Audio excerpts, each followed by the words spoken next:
Hi, I'm Dr. Christopher Newman. I'm Professor of Space Law and Policy at the University of Northumbria in Newcastle in the United Kingdom. I'm also International Space Law Advisor for Cold Star Technologies. I listen to the Cold Star Project. This show is for entertainment purposes only and is not intended to be what is termed professional advice. The Cold Star Project is proudly presented by the Operational Excellence Society. Cold Star Tech is a supporter of the OPEX Society, and Jason Kanigan is a member of its board of advisors. Talk with us at Cold Star Tech to find out more about the OPEX Society and what we can achieve together in your organization, or just visit opexsociety.org. Thanks for joining us for today's show. So I'm interested in talking to people who are at the center of decision making, who understand what it takes, who not necessarily always have the ear of those in power, but who understand what it's like, and I learn a lot from folks like today's guest, Doug Loverro. Doug has a master's degree in, I believe two actually, physics and poli-sci, and an MBA. Gotta watch out for those guys with the MBAs. They know business works. He's the president of Loverro Consulting, but you probably know him as the past associate administrator for human exploration and operations at NASA. He was a deputy assistant secretary for defense for space policy. He's a retired colonel of U.S. Air Force, 30 years there. He's all the way up to something called the executive director and deputy program executive officer for space at the Space and Missile Systems Center. That's a lot of nouns at the Air Force Space Command. It's all the Air Force space systems were, his domain. Today's board of advisors, member of several organizations, Exoanalytic. You can see our interview with Clint Clark to find out more about Exoanalytic. Hawkeye 360, of course, and Cislunar Space Development Company, and the National Security Space Association, which we're going to talk about in our discussion here. Doug, welcome. So let's begin with the geopolitics question. How serious is the rivalry with China in space regarding capabilities and national security? Jason, it's a great question, and there's a lot of layers to that question, right? It's not just an easy thing to answer. Let's talk about what does competition with China mean? What is it? How does it affect us?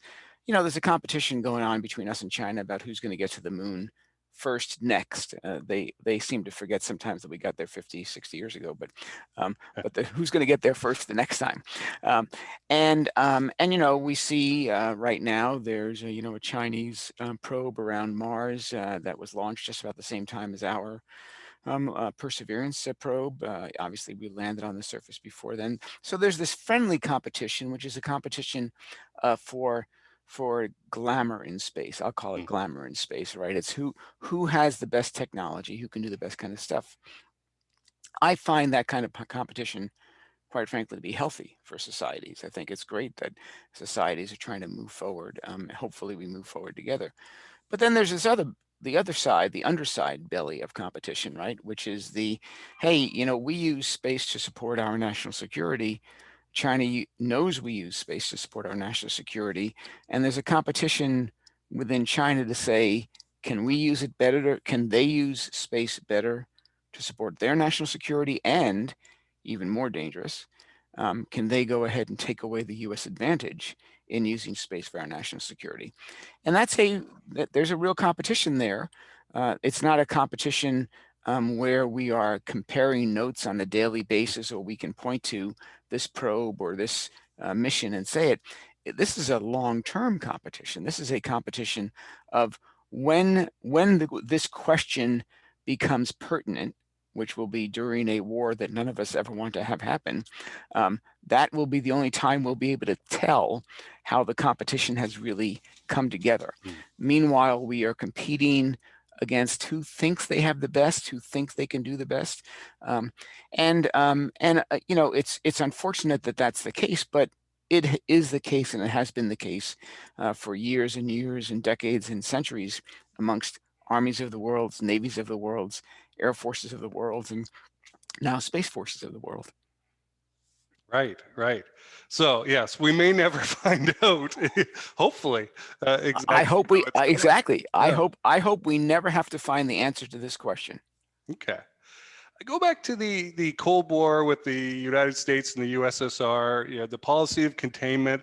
We're going to kind of starve them out economically, and it's going to take a long time, and then they'll collapse. And that there is a theory among some geopolitical folks and historians in that America caused a lot of that antagonism by getting in the face of the Soviets and staying here. You know, being belligerent, etc. That is there any lesson for you to be taken away from that Cold War rivalry? For example, if we were interested a little more in possible cooperation with China than we were with the USSR, do you think that's going to make any difference at all? Yeah, this is a really deep geopolitical question, Jason. This is one of those things where we need to go to the Harvard Kennedy School and ask the China experts there this question. Here's an interesting view of this. What I would consider informed but not learned historical view of the world. Okay. There's only ever really one country that is the biggest or most powerful or richest country in the world at any one time. And everybody else wants to be that country. And whether that's the Rome and during the Roman Empire, or England during the 1800s, or what Germany wanted to be, or, there's this, and Paul Kennedy wrote a very good book on this called The Rise and Fall of the Great Nations. You may be familiar with the book, actually attributing a lot of the rise and fall to financial systems and how secure the financial systems are. But it's more than that. It's a body of laws. It's raw materials. It's knowledge. It's education. It's a whole bunch of things that contribute to that. China is a competitor with the United States because we are both near the top of that fight. And we compete for dollars, resources, world attention, world influence. We compete for all of those things. That's not exactly the same as it was during the Cold War. And the Cold War was a little bit different. We had what we viewed as a hostile nation that wanted to rule other nations. Whether we were right or wrong, it doesn't really matter. But what our view was, we had a hostile nations that wanted to aggressively take over other nations, and we felt like we needed to contain them. If you look during the Cold War, we didn't have huge economic interaction with the Soviet Union. In fact, we had almost none. In fact, we prevented it, right? You either dealt with the Soviet Union or you dealt with the US, but you didn't deal with both at the same time. All the client nations around the world had to make a choice. That's not at all what we see in the China example, right? I mean, we have more economic interaction with China than with just about any other nation in the world, other than Canada, your hometown, as we found that earlier, and Mexico. Those are our biggest trading partners, actually, Canada and Mexico. But otherwise, China is the biggest trading partner. And we compete for world markets. We compete for world resources. So the dynamics of this competition are very different. The dynamics of the Cold War competition, which is one reason, for example, you do not see the U.S. necessarily exercising a strategy of containment. And we could argue whether the strategy of containment for the Soviet Union was right or wrong, but regardless, we're not exercising that strategy, and in fact, we're kind of still looking for what the right strategy is to deal with China. And I'm not sure we've hit it yet. Right. Right. It's interesting. If you go back in Foreign Affairs magazine, they have a great website. I'm a subscriber. You can go back to the 30s and look at articles there, right? And if we were to go back to 1989, the Soviet Union's still around, and there are plenty of articles on by American writers, policy writers. We've got to bolster China. We've got to transfer technology. And that's kind of turned into a China yanking the technology in because you gotta if you do business with them, you've got to transfer the tech now. So and there's a lot of comparison between Britain and Germany around 1900, right? With China and America, who were also great trading partners and didn't, at least up to 1914, didn't hate each other. Right. They were going to each other's naval bases and partying and having a good time in that. And then suddenly this sort of unexpected thing happened. I wonder, kind of a difference between the Germans and the British and the Americans and the Chinese is the potential difference in values. I feel that there's a lot more similarity in values in the first pair than the second here. Is it, you know, and the America and the Obama administration had trouble with this with Russia, right? They thought it's just a misunderstanding. We'll reach out. Oh, the values aren't quite compatible here. It's hard to do business with these guys, right? Do you think that there is common ground to be found on the values between China and the U.S.? You know, it's a very interesting topic. We sitting outside of Europe look at the UK and Germany, and we say, well, they're both Western European countries. They must share values. But if you know a lot of folks from the UK and a lot of folks from Germany, they're all fine people, but they don't always have the same outlook on life, right? And outlook on life is what determines values. I don't want to say they don't share values, because obviously they do these days. The, the, at the most base level, human beings' values come from survival instincts, needs of the family, economic security, those kind of things. That's where our values come from. Then our philosophical thinking sends us down different paths about what's the best way to secure those values. In our Western European philosophy, the writings of Locke and all of the Western scholars, we felt liberty and democracy and freedom and a economic system known as capitalism. Although I always try to remind people that capitalism was invented after the United States became a country, not before. It was mercantilism before that. So all of those things shaped the direction that the U.S. and the Western powers took in trying to build those basic hierarchies of needs. The Chinese have a different philosophical background, but they're not chasing different needs. They're chasing the same needs with a different philosophical outlook. And you know, Xi, whether you agree with his conclusions or not, has concluded that the way China is attacking that with a more autocratic, centrally controlled, unitary approach is the superior way. It's not that he is in my mind, in my estimation, untutored estimation, very sincere that he believes that's a better way for China and for the Chinese people. And he's trying to make, so I don't find, if we're not incompatible at the foundation of what we're trying to achieve, it seems like we should be able to find some elements of agreement in the means methods. And that's the real question. Where can we agree on the means? Because we all agree on the goals, but where can we agree on the means? Right. Right. I would love to be part of a negotiating team. If anybody's listening, the policy of that, would love to be in there and discussing this, because yeah, the perspectives are fascinating, right? Do you believe in private property and exit, or do you believe in strong central planning? Exactly. Yeah. And yeah, there's a lot of cases to be made. Right. You say, is China as aggressive as the Soviet Union was? Well, they are putting in trading posts and then militarizing those things. Right. And from their perspective, they probably feel they have to in order to survive. Right. And they don't have any choice. So, and it is amazing. The operations management guy in me is astonished at the speed at which they can build some of these facilities, bridges, houses, structures, right? They just pump, there it is within a few days, right? There's a lot of capability there. So that is fascinating. Well, I appreciate you sharing with me some of the beliefs and observations that you have. That's absolute fun for me to talk about that kind of thing. Absolutely. So let's go into something I've been banging the drum on for like 2 years now: make space boring, right? Make the commercial side of space not dull and uninteresting, but normalized, right? Where investors are not afraid to put money in. They know they're going to get an ROI. There's a known customer base for this stuff, and we just do it. And then the fun begins to be what apps or software or that level of things can we come up with.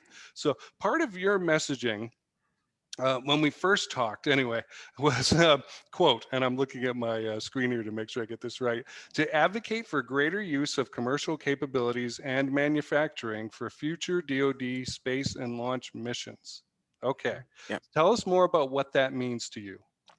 Well, let me tell you a little bit about strategically about why I believe that is, and then what it means, and then I'll answer what it means to me. So, when I first entered the job in the Pentagon to be the deputy for space policy, the deputy assistant secretary for space policy, um, I actually went to that job because there was a notion within the DoD that space was under attack. It was vulnerable. It couldn't be depended upon. We couldn't compete with the Chinese specifically, and we should, in fact, get out of space and rely on the three historical terrestrial domains to do our work. And and as a space advocate and a space knowledgeable individual, I found that to be a poorly structured message, and one that was based upon a lot of misunderstanding. But the one thing that was true in all of that was the fact of the matter is that the Chinese were able to go ahead and match us technologically in space over the long run, not at that time, but we could see the trajectory that they could match us financially in terms of the amount of money they would invest in it. We could not match over the long run again, that kind of thing. And so I started to think about how is it that we will go ahead and stay ahead in this chosen area of space that I work in. And I tried to look for what are the natural advantages that the U.S. brings to the table. And it goes back a little bit to those philosophical views we talked about just a couple of minutes ago. The natural advantages that the U.S. brings to the table are twofold, two that no nation in the world has ever matched the U.S. in. One is in our entrepreneurial spirit. We have an entrepreneurial spirit and capability within the U.S. unmatched in history and currently around the world. And we have a spirit in the United States of forming alliances. The United States has more alliances than any nation in the history of the world. Now, somebody could say, well, the Roman Empire had a lot of alliances. Yeah, but they kind of attacked their way into alliances, so these are two natural strengths. And it was my belief that if we were going to stay ahead of China and continue to go ahead and be able to depend upon space for our national security needs, we needed to harness those two strengths. Now, I'll put aside the allied part of that because that's a different discussion than the one that you asked me about. So right away, that discussion leads into, okay, if entrepreneurial spirit is a critical element of us staying ahead of the Chinese, then that means I need to not only harness commercial space, I need to encourage commercial space. And the way to harness and encourage commercial space is to invest in them more, to invite them into the family of systems that we use, to go ahead and free export licensing so they can go ahead and be more productive, to go ahead and loosen rules on what kind of services we allow them to offer that used to not be allowed to offer. All of these things shaped a lot of the work that I did while I was the DASI for space policy. And in fact, one of those was, for example, on space traffic management.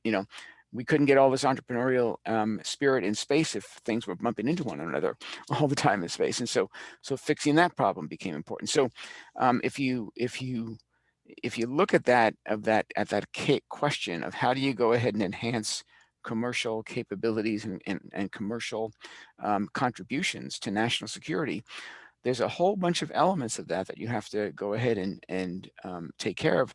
And once you do, then you can tap into the innovation, the agility, the flexibility, and quite frankly, for any business that's in this commercially to make a profit, their ability to drive down costs over the long term to be more competitive in the industry. All of those forces are not forces you find within a structured, disciplined DoD acquisition system. They're all the forces you find on the outside, and you want those forces working for you. So that's the whole reason why you want to reach out and attract all this commercial space capability. Okay. Now you're on the boards of several space companies. And so from your perspective, I'm curious what you believe commercial space companies need to figure out. Like, what lesson do they need to most take to heart that they're just missing most of the time? There's probably not one answer for all commercial space companies, right? Because every commercial space company is different. But for those companies that I work with and the companies that I watch, a couple of things. Number one, you can't create a product that nobody wants. I saw that a lot in the commercial space business. I think we have right now somewhere upwards of 140 launch companies in the United States. We don't even launch 140 satellites in a year. I mean, and that's not including satellites like Starlink satellites, which we launch 140 every 2 months. But in terms of separate launches, we don't have 140 launches in a year, and it's unlikely that we're ever going to, right? So there's a bunch of companies out there who have a business plan that doesn't close for reasons like that.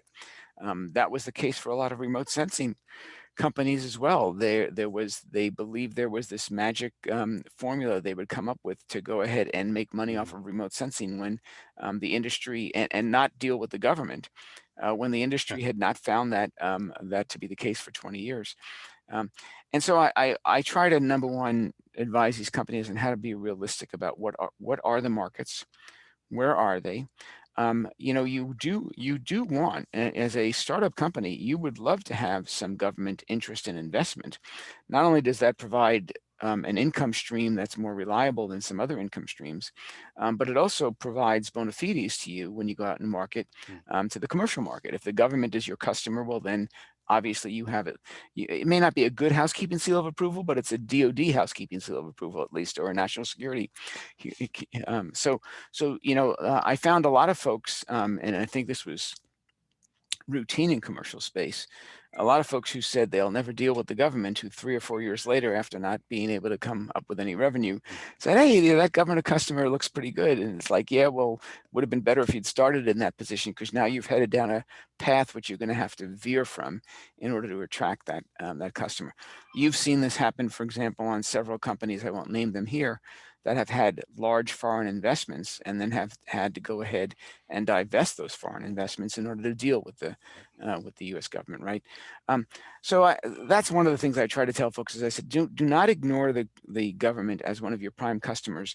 While I know there's a lot of money in space, the buckets of money in space can really be divided into 3 pots. Pot number 1 is satellite communication, for which there's $170 billion worth of money, most of it from the commercial world, and go get it. Pot number 2 is $40 billion from the United States government that the United States government spends every year from NASA and the DoD and the intelligence community. Go get that money. And then there's a little trickle of everything else. So if you only want to do the everything else, if you're not doing SATCOM and you're not going to deal with the DoD, you're left fighting with the other 200 companies over the everything else. That's not a good place to be. Okay, Doug. Well, I'm very interested in this and rolling it over in my mind, because I've had my own frustrations with the commercial space industry over the last couple of years. And the thing that I like to go back to is I'll be the first person to say maybe I'm wrong, and maybe one of my premises is false. Right? So what I just heard from you is leading me to wonder, right? Maybe if you're in that trickle area there, yeah, you're gonna have a tough time. Is probably the answer. And so maybe government is the place to go.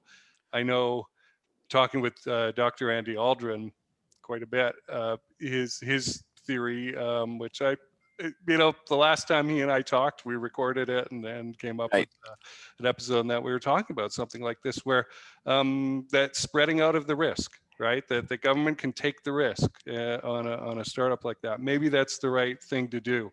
So I've got some more mulling over to do about that, but yeah, I might come around. It's hard to accept. There's going to be a time. Look, if you were Orville and Wilbur Wright, and it was 1905, who was your first customer? It was the U.S. Army. Yeah. Okay. U.S. Army wrote the first contract for Orville and Wilbur Wright. Okay. Now, that's not the customer of choice for most aircraft producers today. Today, it's United Airlines and American Airlines, which is great.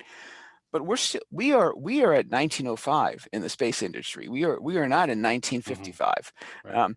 And the customer is the one. The government is the one that's going to take those risks. Look, even a gentleman as wise as Elon Musk, who is an incredible entrepreneur and a fantastic inventor and just so insightful, he did not refuse government money. He, in fact, began with government money and built his company on government money, and I applaud him for that. I applaud the U.S. government for doing it, and I applaud Elon for being smart enough to go ahead and use it. That's a natural thing.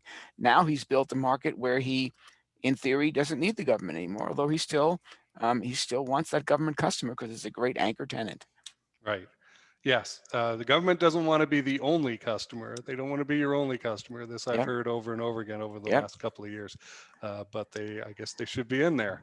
So, okay.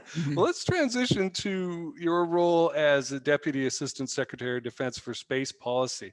Now, I love this stuff, but I'm a complete outsider to it, right? So I want to hear all about. I mean, I'm the guy who goes and gets the book Nerve Center, which is a audio transcript written down, right, of all these interviews with former chiefs of staff for the president, led by James Baker. And I'm the kind of guy who loves that kind of thing, right? And I want to see, like, how did they do it? What kind of problems did they have? What do they talk about all during day? What really makes them mad, right?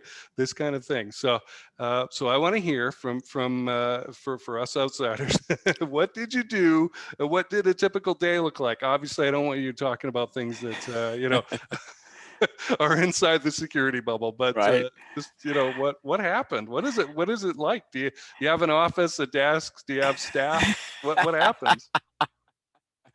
Yeah, it's a great question. First of all, you need to know one rule in Washington: the longer the title, the less important the job, right? You know, so the shortest title that you have in Washington is president, right? And one word, pretty sure, you know. So when you're the Deputy Assistant Secretary of Defense for Space Policy, in theory, less important the job, but that does not answer your question really. So so let me first couch this a little bit in ridiculous wiring diagrams in the DoD, just so you can understand where you sit. You know, you have the Secretary of Defense. Everybody understands he's a cabinet member. Under the Secretary of Defense is somebody who's the, quote, the Undersecretary for Policy. That's the person who sets the helps the Secretary set the policy for the United States. You know, if there's a question, are we going to get into Afghanistan or get out of Afghanistan, the Undersecretary for Policy would do that, right? And then under the Undersecretary, there are all these assistant secretaries and deputies that have specific places that they care about, whether it's Middle East or Far East Asia or whatever. And I was the person who cared about space. I was the person who was in charge of space. And in fact, I was really the single highest ranking person in the Pentagon whose only job was space. There's other people who were higher ranking that cared about space, but it wasn't their only job. I was the only one who had a job that cared about space. And in fact, it was my job to go ahead and set policy for the Department of Defense when it came to space. Now, that's a really big question. What does policy mean? What does that really mean? Okay, so policy can be very simple things, like do we want to export a particular capability to a particular country? Is that in accordance with our policies? That's something we want to do. Policy can be big things. Hey, Doug, we have and I talked about this just a second ago, we have a long-term strategic competition with the Chinese. How do we set ourselves up to make sure that we go ahead and stay ahead in that competition? And I told you already sort of my conclusions about that and how I tried to push the department. And then there's questions that happen on, you know, how do the rules of law apply to space combat, and how should we think about those, and how should we structure those? How do we build alliances? I talked about allies before, but now how do you really build alliances when a lot of the stuff you have is classified and you can't share it with allies? How much do you really want to rely on them? These are all policy questions. Policy is also dictated by what you spend. One of the things that folks always say in the Pentagon is your policy is basically your budget. And so moving the budget to go ahead and reflect those policy goals was a critical thing. The first thing I had to do when I got to the Pentagon was decide what was our policy going to be? How were we going to deal with this long-term combat? How were we going to go ahead and handle these questions?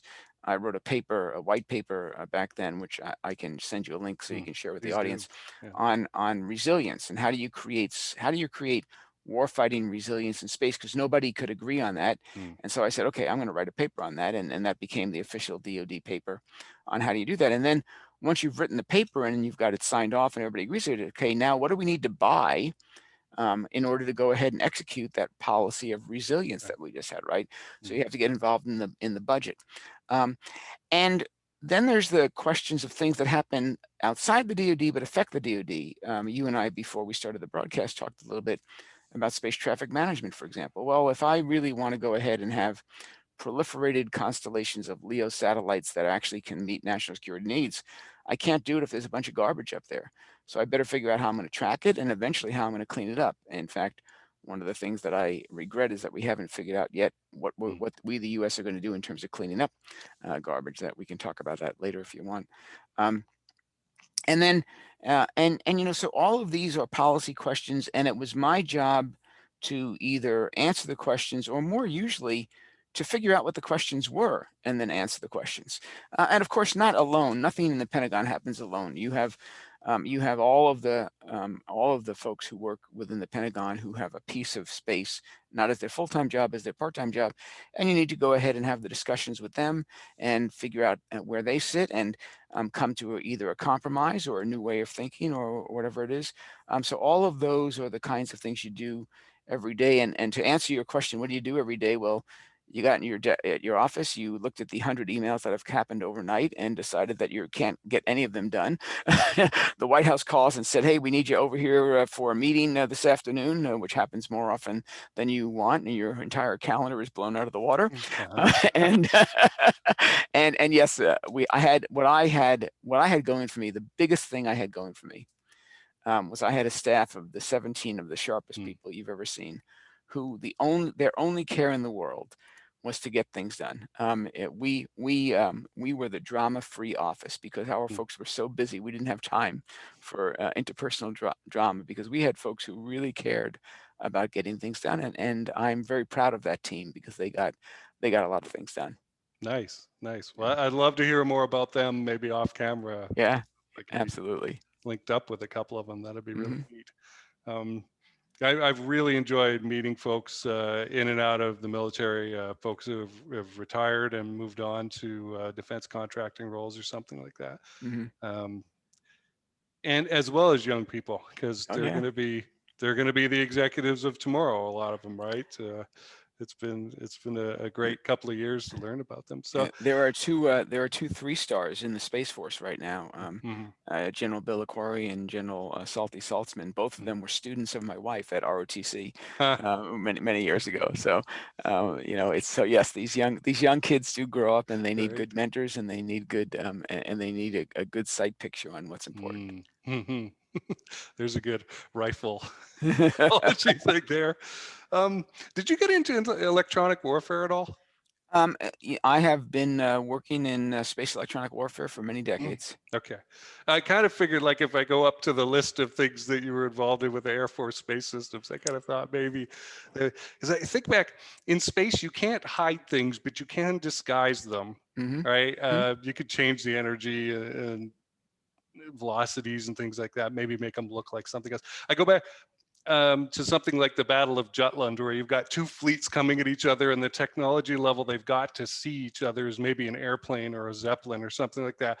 And the radios aren't that great. They're signaling with flags. The airplane pilot has to go back and report. He can't just get on the radio and say anything like that, right? And so, and then I transfer that to, well, wow, what would a battle in space look like today, right?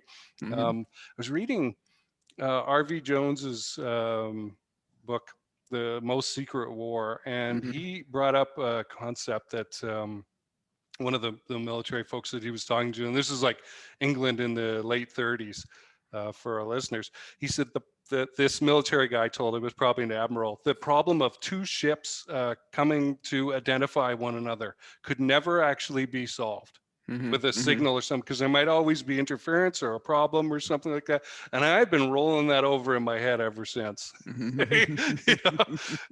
So it's kind of neat. Maybe we'll talk about that some other time. Sure. About EW, because I saw a talk. I listened to and watch a lot of presentations, Dole Institute stuff. Folks, there was a deputy secretary for electronic warfare, 2016, who's gone on to private life and works for a corporation. And I haven't been able to get in touch with him, which is too bad, because I'd love to talk to him. The speech he gave from that perspective in 2016 was that we were 20 years behind in electronic warfare. Do you feel that we've caught up at all? Well, where the rest of the world is in electronic warfare isn't my specialty. The U.S. has some pretty sophisticated electronic warfare capabilities. I'll leave it there. Yeah. Okay. I will comment. That I have an old friend, one of the best space engineers that I've ever worked with, and he always used to like to say this very simple thing: there are two things that keep spacecraft in space: gravity and basically RF energy communications. Without those two things, there is no space mission. Right. Gravity, we have never figured out how to go ahead and turn off. So that one's not bad. So RF emissions is the second piece of this, and it's critically important for every space mission. Right. And anybody wanting to hear about the history of that should go to YouTube and look for Steve Blank's Secret History of Silicon Valley. He's got video presentations about it, and he's got a multi-hundred slide PowerPoint. If you're interested, it's fascinating stuff about Microwave Valley, which became Silicon Valley. Exactly. Again, another thing, another area of interest that I just love learning more about. Okay, I want to move to maybe a kind of a what can listeners do kind of area here. Let's begin with the manned spaceflight role at NASA. And folks, I connected with Doug before he got the manned spaceflight job, and he was going to be a guest on the show early on. Like, he might have been my first 10 guests or something like that. And then he couldn't do it. So, this is really coming back full circle to that. Was there a biggest surprise in your experience there?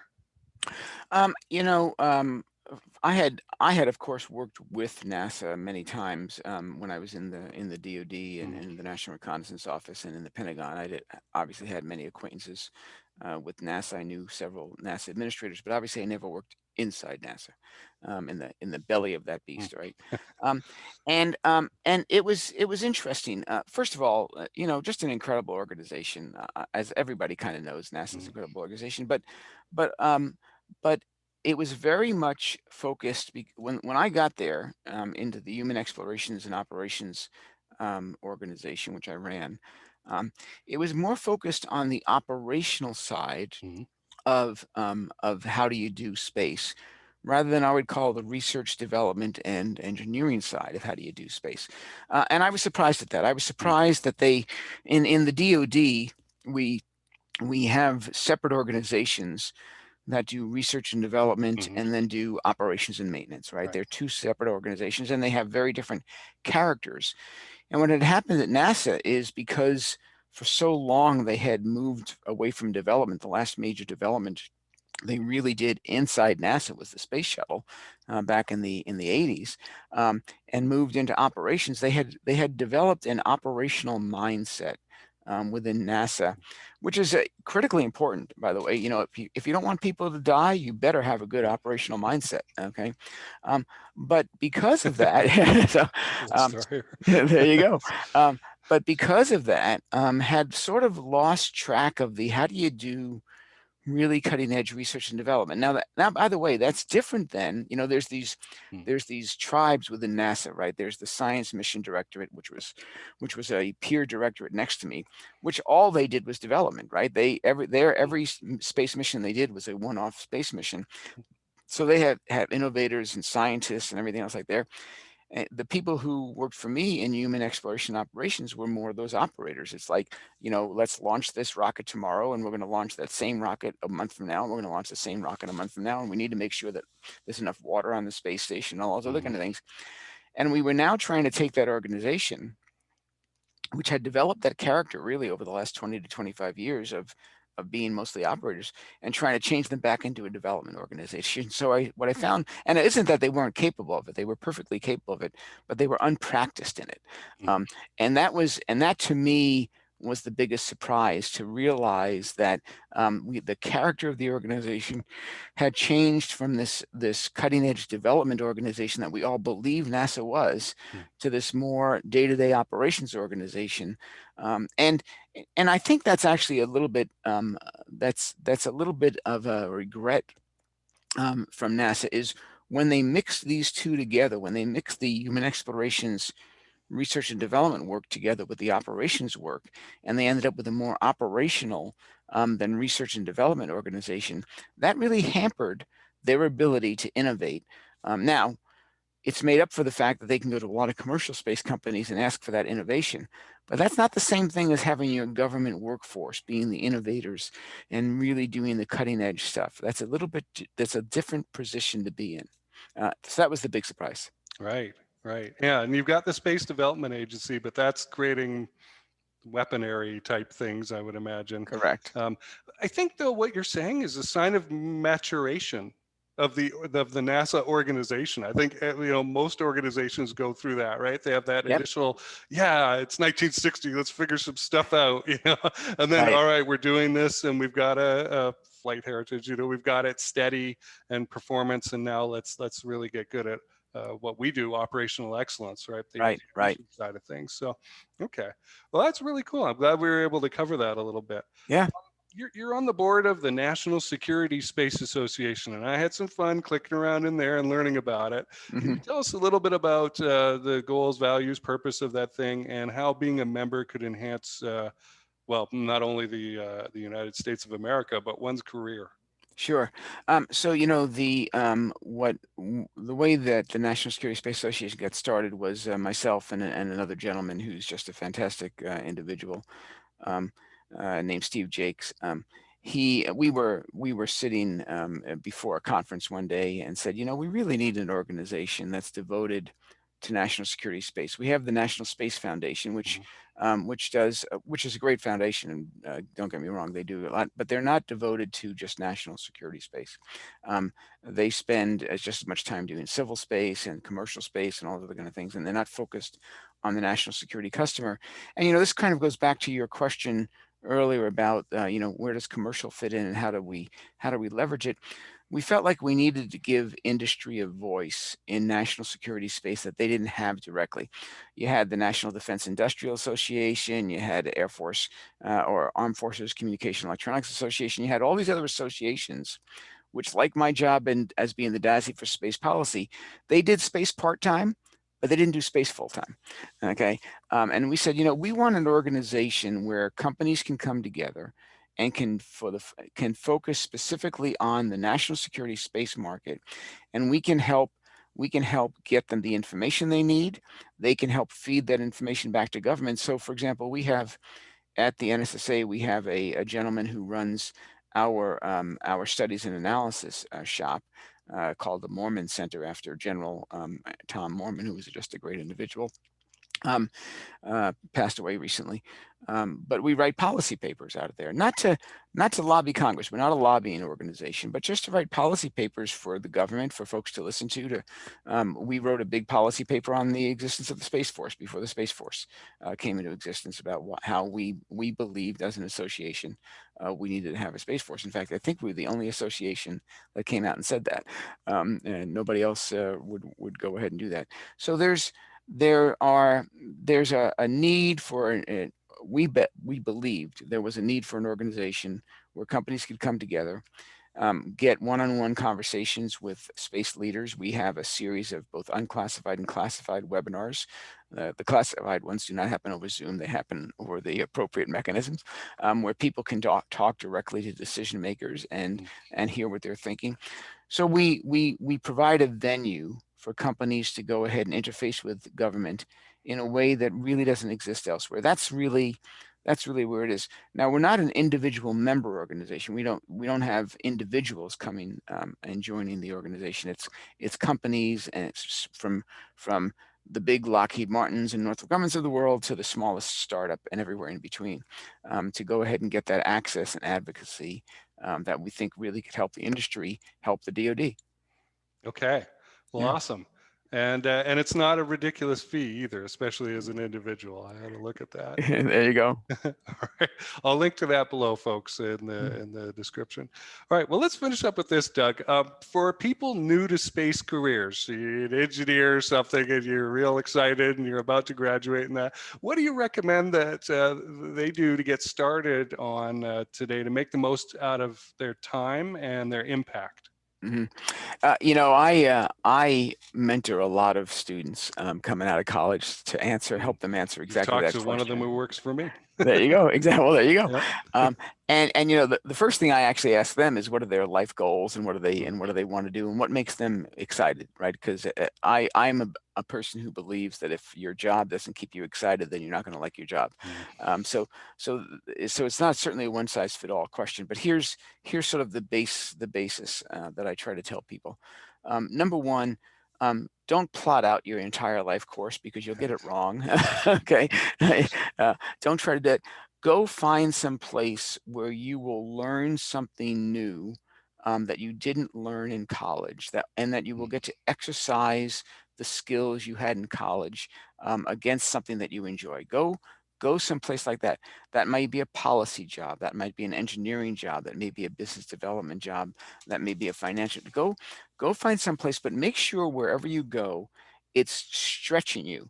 Some people, when they enter the career field, they don't want to go ahead and enter a place where they think they do not have the skills to succeed. Well, let me tell everybody who's listening, coming out of college, you will never have the skills you need to succeed in any job in the workplace. You're gonna learn those skills on the job, and find the job that stretches you, that forces you to learn, and apply yourself to it in at least enough time to actually get those skills. And when you do that, and there's what's so great today in space, there's so many places to go, right? Maybe 40 years ago, there were only, you had to go to 2 or 3 companies in the world, and that was it. That's all you could do. Now there's so many places to go. You can go to the small startup over here, the entrepreneurial space company like SpaceX or Blue Origin over here, the tried but true Lockheed Martins and Northrop Grumman's and Boeing's of the world, right? There's so many places to go do this. Find the one that interests you, find the job that is going to stretch you the most, go attack that, put your all into it, learn from it, and then use that as the springboard for the next job. And what I always try to tell people, and I said this earlier, don't have that plan, don't have the map, but do have a goal. Have a goal in mind. Okay, so if your goal is to go ahead and be the head of a space agency someday, make sure every decision you make kind of gets you closer to that goal. Okay, if your goal is to be a millionaire one day, which is a great goal, by the way, make sure every step that you make takes you a little bit closer to that. If you have the goal as your guide star, you will make good decisions about your career throughout. If each time you make a career decision, it's only a comparison of the next job to the prior job, you're going to go ahead and just weave through life in a Brownian motion and never arrive at the place you want to be. So have a goal, a guide star, but don't be so focused on it that you have this plan mapped out that has to happen. That's a hard thing to do, but that's sort of what I tell folks. Right. Wow. Yeah, that is great stuff, and I hope people take it to heart. My first job out of college, I was in the power generation industry. I was an operations management and business administration graduate. You think I knew anything about power generation? Industrial gas turbine generator sets, steam power plants? Exactly. I did after a year. I walked into my Exactly. office. I was a business development program creator. My boss showed me 6 empty binders on the shelves. They had like warranty, terms and conditions, cost, price, equipment specs. He was like, these are all empty. Your job's to fill them up. I sure had to learn real fast. And, it's 25 years later now. And man, I've forgotten a lot of those technical things, but I could probably relearn them again in a hurry if I had to. And that experience, setting up a program early on, I was like 22, 23 years old. It was really stuck with me. So it really teaches you how to think. The thing that people find, the thing that sometimes people find when they get out of college and get into their jobs is there's no answer key in the back of the book. It's like you figure it out. Yeah. Exactly. So exactly. who do you want to hear from, Doug? Are there problems or situations that you want to get involved in if the conditions are right, or are you comfortable with the board positions that you've got? I'm always interested in doing new things. I mean, there's multiple things that I care about right now. I do care about space traffic management and norms in space. I think that's a critically important thing to do. I write on that and speak on that on occasion. I do think that figuring out how to go ahead and create the next generation of technologies that are going to help us do things on Earth better than we do today. For example, forest fire detection is a big thing that I care about right now, and I think space can help in that a lot.